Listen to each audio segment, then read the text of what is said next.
C'est la rentrée des gérants, des économistes, des stratégistes. On est en compagnie de Frédéric Rollin. Bonjour Frédéric. Bonjour Fabrice. Conseiller en stratégie d'investissement chez Pictet AM. On vous avait vu juste avant la trêve estivale. On est ravis de vous retrouver. Finalement, un été plutôt tranquille par rapport à certains crus 2011-2015 et puis si on remonte également 2007 ou d'autres. Voilà, pas de vraiment d'annonce fracassante. Quelques bruits de bottes du côté du côté de la Corée avec Donald Trump qui a un peu montré ses muscles également, mais tout est rentré dans l'ordre et finalement assez peu de volatilité sur cet été. Oui, en fait, quand on regarde notamment les indices de volatilité sur les actions américaines, on a atteint des plus bas, on s'est même stabilisé à un moment en dessous de 10, qui est un niveau vraiment très très bas, de légères remontées, effectivement, au moment où il y a eu des frictions entre la Corée du Nord et les États-Unis, mais encore sur des niveaux de l'ordre de 15, donc pas très élevés.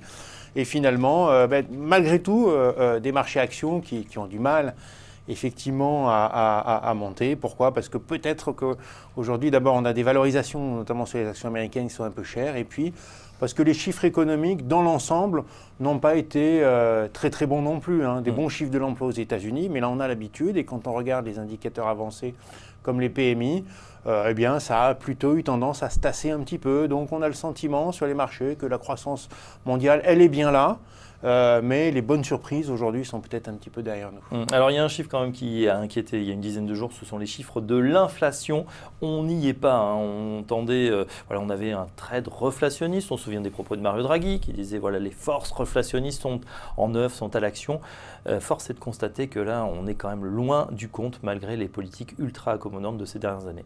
Oui, alors effectivement l'inflation a eu encore, je dirais, plutôt baissé, notamment l'inflation cœur aux États-Unis. C'est plutôt une surprise quand on regarde le marché de l'emploi. Il y a aussi quand même des hausses de salaire aux États-Unis qui sont plutôt solides. Au-dessus de 3% si on effectivement retraite des variations, je dirais, de composition de la population active. Donc un salarié a plus de 3%, de l'ordre de 3,5% d'augmentation de salaire. Il n'y a pourtant pas d'inflation. Et effectivement, alors, bonne chose ou mauvaise chose pour les marchés, je ne sais pas, pour les marchés obligataires, c'est certainement très bon. Pour les marchés actions, eh bien, d'un côté, effectivement, les actions sont quand même des actifs réels, donc aimeraient bien peut-être un petit peu d'inflation pour se valoriser. Mais d'un autre côté, eh bien, ça temporise le resserrement monétaire des banques centrales et notamment le resserrement monétaire américain que les marchés pensaient plus rapide et plus fort. Et puis, constatant les chiffres d'inflation aujourd'hui très faibles, eh bien, les marchés repoussent un peu leurs anticipations. Donc, la Fed va nous soutenir un petit peu plus. Donc, l'effet sur les marchés actions, je dirais, est plutôt balancé. Sur les marchés obligataires, clairement, ça a été un facteur de soutien très fort. Ouais, évidemment, il y a des secteurs qui en pâtissent, notamment les banques, qui ont besoin d'un peu plus d'inflation pour faire de la transformation. Et on a eu des reculs cette semaine.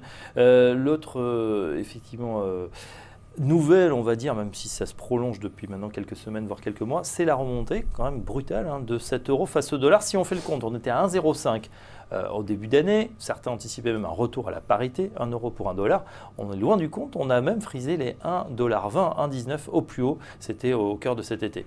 Alors l'euro à 1,05 est clairement très sous-évalué, mais pour nous, même à 1,20, il reste encore sous-évalué. Donc je crois qu'il y a plusieurs choses qui expliquent ce mouvement. D'abord, eh bien, l'euro avait fortement baissé par rapport au dollar parce que l'économie européenne avait ses problèmes, alors que l'économie américaine était plutôt en bonne forme. Ça, c'est un premier point. Et ce qui s'est passé, en fait, c'est que tout simplement, on a aujourd'hui une remontée en grâce, je dirais, du dynamisme économique européen que peut-être les marchés n'attendaient pas. Donc on a une remontée de l'euro, ça nous paraît assez naturel. Peut-être que le mouvement est un petit peu violent. On a vu que Mario Draghi, d'ailleurs, commence à s'en inquiéter. Donc peut-être ça peut nous préannoncer finalement une banque centrale européenne un petit peu plus accommodante que prévu. Donc une pause dans le mouvement, mais pour nous, c'est un mouvement de fond.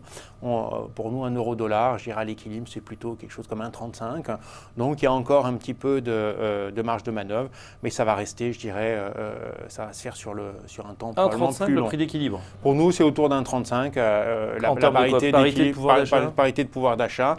quand on regarde les historiques d'inflation, les historiques de balance de commerce extérieur, on arrive plutôt sur ce type d'équilibre. Alors, ces équilibres, on n'y reste jamais, évidemment, on tourne autour, mais ça veut dire pour nous quand même que le dollar reste un petit peu cher par rapport à l'euro. N'oublions pas qu'on a eu des années quand même d'investisseurs qui nous disaient qu'il faut acheter du dollar parce que l'économie américaine va bien.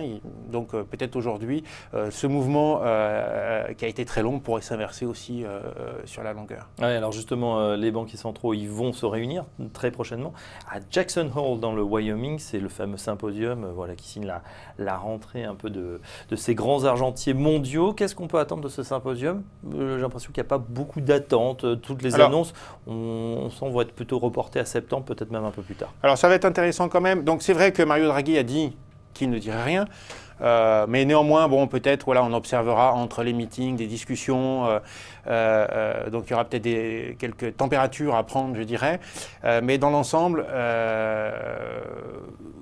sur la BCE, il faudra attendre septembre, les prochaines réunions. On aura des annonces pendant l'automne d'un potentiel tapering, même s'il ne portera pas exactement ce nom-là.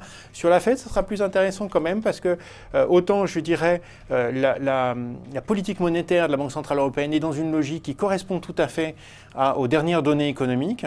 Voilà, il y a un peu plus de dynamisme, on va un peu plus resserrer. Au niveau de la Fed, c'est un petit peu différent. On commence à avoir un dynamisme économique américain qui est un petit peu moins puissant. On a une baisse de l'inflation et pourtant, la Fed est en train de resserrer. Donc, on va voir comment les banquiers centraux réagissent, enfin, américains réagissent par rapport à, à ce paradoxe. Alors, peut-être rien, en tout cas, sur Jackson Hole, mais pourquoi pas un petit peu. Et en tout cas, on verra ça assez rapidement à la rentrée. Mais peut-être plus regarder cette fois-ci la Fed que la BCE. C'est là qu'on aura peut-être des nouvelles plus intéressantes. Bon, on va observer effectivement Janet Yellen dans ces derniers mois peut-être de mandat.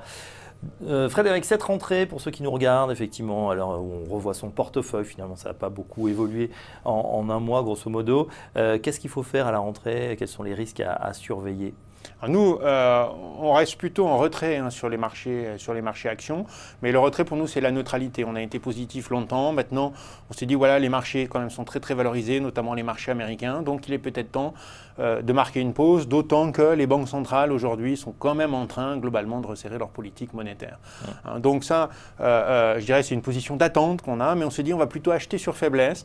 Pourquoi? Parce qu'on a quand même une économie malgré tout qui est solide, des croissances bénéficiaires et qui sont bien là, et des taux qui vont rester bas très tôt longtemps. Les marchés actions sont chers, mais les obligations le sont encore plus. Donc une neutralité achat sur faiblesse, et puis une préférence pour la zone euro, clairement, qui elle bénéficie d'un dynamisme économique plus fort, dont les valorisations sont plus faibles que les actions américaines.